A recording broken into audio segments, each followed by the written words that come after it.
All right. Our final story of the night is going to focus on a couple of health issues, health stories that I want to talk about because, the conscious resistance is about waking up to the fact that there are various systems, government, corporations, big tech, education system, controlled establishment media, et cetera, et cetera, et cetera, and pushing back against those systems, finding a way to live without them, but also the conscious resistance is about our internal world and our physical health as well. This is why I go to the gym 3 times a week. I'm not trying to be a bodybuilder, but I do love working out. I go biking. I go on walks.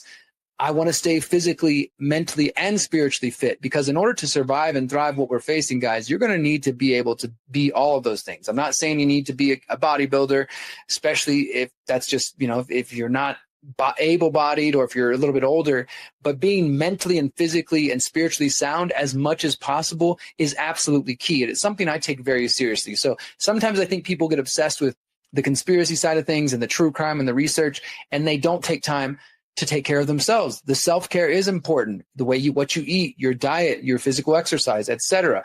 And also the tools that you're using, how are they impacting you? How are they hurting you? So this next story deals with that. This is a new study that I had shared with me, University of Chicago Press Journals, Brain Drain, how the mere presence of one's own smartphone reduces available cognitive capacity. You will find this linked in the show notes. There's an abstract. You can read as much as you want about this. I just wanted to highlight a couple of quotes from this. Again, this is from University of Chicago Journals. And it says here, quote, "The proliferation of smartphones represents a profound shift in the relationship between consumers and technology. Across human history, the vast majority of innovations have occupied a defined space in consumers' lives. They have been constrained by the functions they perform and the locations they inhabit." That just basically means when you're using technology, it wasn't all-encompassing. It wasn't something you carried and took with you everywhere like a smartphone. And smartphones didn't interact with every area of your life. It was just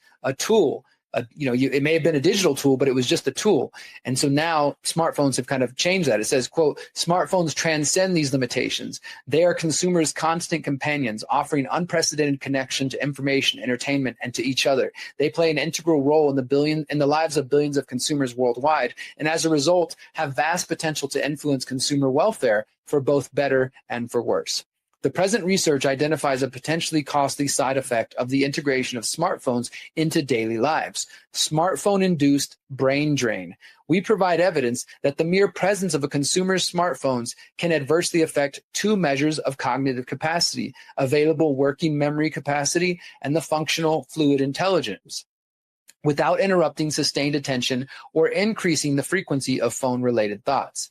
So they're saying just having the phone in the room is affecting your available working memory. Like, you might not be picking up the phone every moment, but just your brain's awareness of it can affect your working memory and something they call functional fluid intelligence. Consumers who were engaged with ongoing cognitive tasks were able to keep their phones not just out of their hands, but also out of their conscious minds. However, the mere presence of these devices left fewer attentional resources available for engaging with the task at hand. So basically, if you think about your brain having only limited resources that it can give attention on one thing, even if we're multitasking, I can multitask, but something's always going to suffer. And just by having your phone in the room, your brain, some part of it is aware of the phone and may be tuned into it in some way, and you are given what they call fewer attentional resources for whatever task you're doing.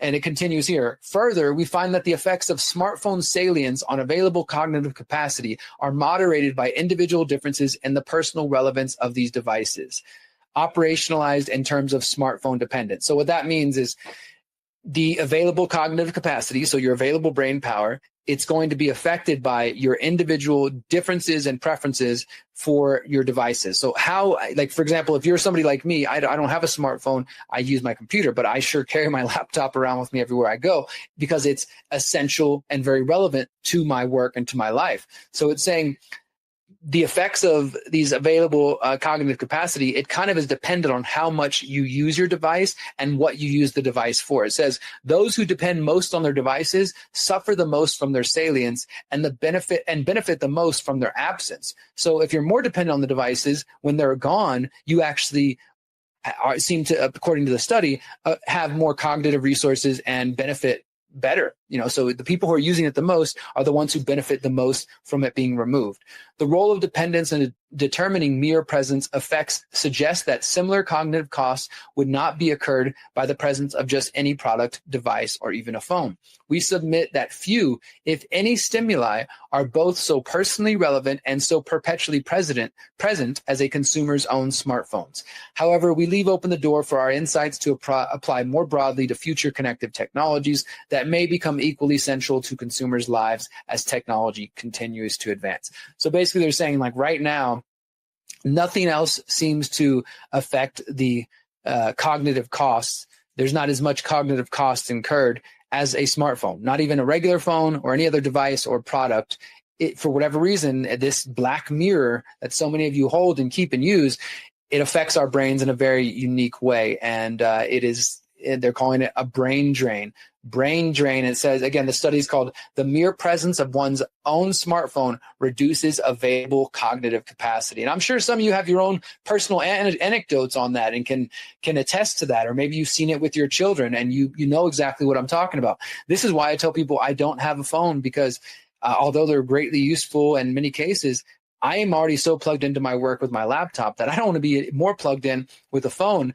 And so whenever I leave the house, I don't keep a phone with me. Nobody can get in touch with me. I love it. And sometimes it can make things challenging or difficult, but it's what I want to do to make sure that I'm not having my brain drained all the time. So that one is an interesting study. Again, it'll be linked in the show notes. One other study on health I wanted to show you, published in the journal Environmental Health just last week, the sugar industry's efforts to manipulate research on fluoride effectiveness and toxicity, a 90-year history. This is by Christopher Neurath. I think I'm going to interview him very soon, because I know he's a member of the Fluoride Action Network, who are the people who are leading the lawsuit. Excuse me, scrolling. I know that makes some of y'all dizzy.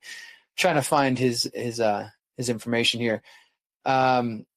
Yeah, so you can find this research, and they've got an article on their website on the Fluoride Action Network, but it's a great report. I mean, it's a study, but it's really a deep report, and they've got, of course, an abstract, the method, and the results. And the results, we'll just read them. It says, records dating back to the 1930s demonstrate the sugar industry, sometimes in cooperation with dental interests, exaggerated fluoride's effectiveness and downplayed safety concerns. The sugar industry's science manipulation campaign preceded the better-known tobacco industry campaign defending cigarettes. Key leaders of the sugar industry's campaign transferred to the tobacco industry, which then adopted many of the sugar industry's tactics and financed research from some of the same sugar-conflicted scientists. Currently, a prominent safety issue with fluoride is developmental neurotoxicity.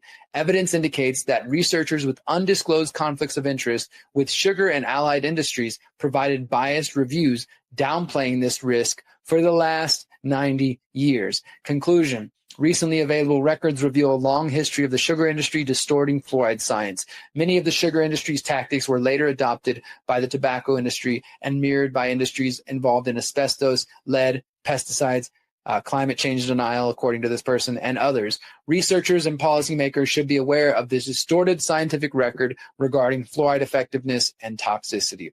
So, I mean, honestly, as I'm reading that to you guys, I'm like, damn, I need to turn that into a documentary. That sounds like a pretty important story. I've known about, if you've ever read The Fluoride Deception, you've kind of known about some of the different industries, obviously the dental industry and others, the phosphate mining and aluminum industry, who have stood to benefit by playing down the dangers and the problems with fluoride, with hydrofluorosilicic acid and its impact on human health. But this sounds like another great review. Again, it will be in the show notes. I encourage you guys to check that out. I'm going to see if I can interview Christopher and maybe turn that into a little mini documentary. That might be fun. So yeah, that'll all be in the show notes. Since 2012, the Conscious Resistance Network has been an independent media organization focused on empowering individuals through education, philosophy, health, and community organizing. We work to create a world where corporate and state power do not rule over the lives of free human beings. Our motto is leading by example and helping others in their pursuit of freedom. Visit theconsciousresistance.com to find our articles, documentaries, interviews, podcasts, books, and more. Remember, you are powerful, you are beautiful, and you are free.